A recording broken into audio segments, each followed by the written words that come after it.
কংগ্রেস নেতা শশী থারুরও মুস্তাফিজের পাশে দাঁড়িয়েছেন। এটা খেলা, এটা রাজনৈতিক খেলা না। আর এরই কারণে ফিজকে ভারতের মিডিয়া থেকে রাজনৈতিকভাবেও কটূক্তি করছে তাকে ঘিরে। এই রকম নতুন নতুন ভিডিও দেখতে চাইলে আমাদের চ্যানেলটিকে সাবস্ক্রাইব করুন। ভিডিও ভালো লাগলে লাইক দিন। যদি কোনো পরামর্শ থাকে অবশ্যই কমেন্ট করে জানাবেন এবং অন্যকে দেখার জন্য শেয়ার করুন।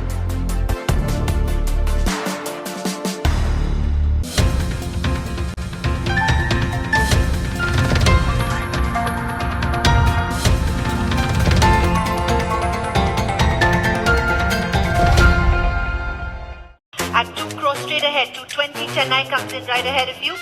3 crore Chennai, E20 Delhi Capital, 380 Chennai. At 5 crore 80 Super Kings, 620, 640 KKR, 720 KKR, 740, 7 crore 80, 9 crore for CSK.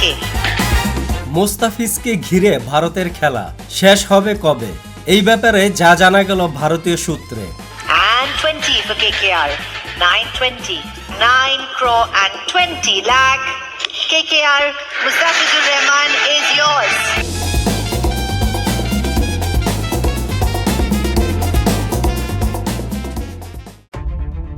সালটা 2015, স্থান ছিল মিরপুর 1 নম্বর শেরেবাংলা জাতীয় স্টেডিয়াম।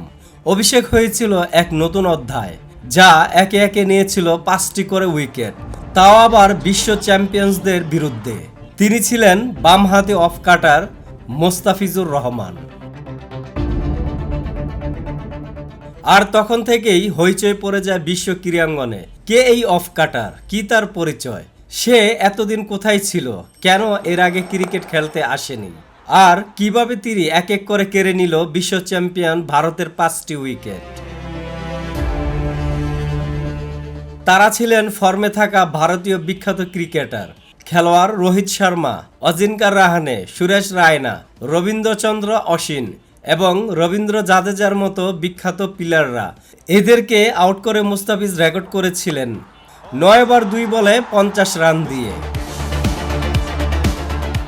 তারপর আর তাকে পিছনে ফিরে তাকাতে হয়নি। জাতীয় দলের হয়ে আন্তর্জাতিক ম্যাচগুলো, বিপিএল, এসপিএল, এলপিএল এর মতো আরো বড় লিগগুলো থেকে শুরু করে আইপিএলও খেলেছেন তিনি। আইপিএল এর ইতিহাসে সানরাইজ হায়দ্রাবাদকে চ্যাম্পিয়নও করেছেন তিনি, বিশাল ভূমিকাও রেখেছিলেন। সাথে বাংলাদেশের আরেকটি প্লেয়ারও খেলেছিলেন, সাকিব আল হাসান।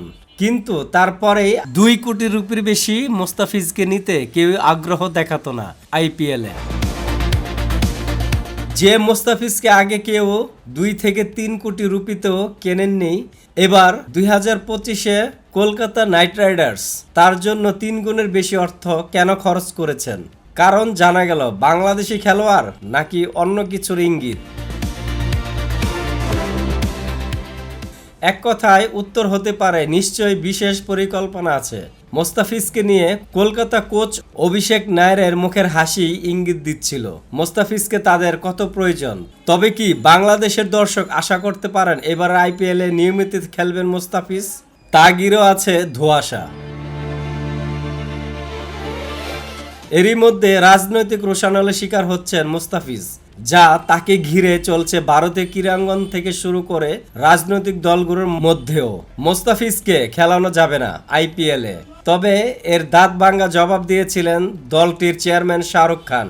তারপরেও যেন শেষ হয়ে হলো না, কারণ বর্তমানে বাংলাদেশ ও ভারতের সম্পর্ক অনেকটাই টানাপোড়েন রয়েছে, যা গত বছরের জুলাই আন্দোলনের পর থেকেই ক্ষমতাচ্যুত হন ক্ষমতাশীল আওয়ামী লীগের নেত্রী সাবেক প্রধানমন্ত্রী শেখ হাসিনা। তখনকার সময়ে ভারত ও বাংলাদেশের সম্পর্ক ছিল গভীর। তারপর থেকে বর্তমানে ভারত ও বাংলাদেশের সম্পর্ক তেমন একটা ভালো যাচ্ছে না। আর এরই কারণে ফিজকে ভারতের মিডিয়া থেকে রাজনৈতিকভাবেও কটূক্তি করছে তাকে ঘিরে। মুস্তাফিজ কি তাহলে খেলতে পারবে না আইপিএল এর এবারের আসর?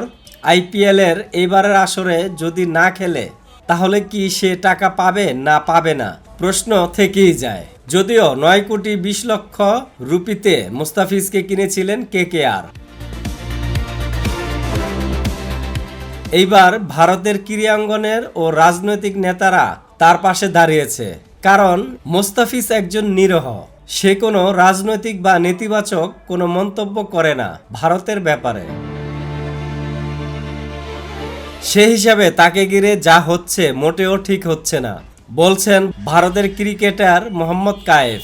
তাই বিসিবিকে তার প্রতি বিনয় হতে বলেছে। তাহলে দেখা যাক মোস্তাফিজকে ঘিরে জল্পনা কল্পনার অবসান ঘটে কিভাবে।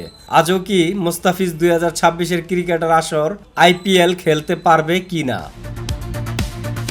এবং কংগ্রেস নেতা শশী থারুরও মোস্তাফিজের পাশে দাঁড়িয়েছে, বলছে মোস্তাফিজকে রাজনৈতিক রোশানলে ফালানো ঠিক হচ্ছে না, এটা তার অধিকার। তাকে আমরা যদি বঞ্চিত করি তাহলে কি হবে? এটা খেলা, এটা রাজনৈতিক খেলা না।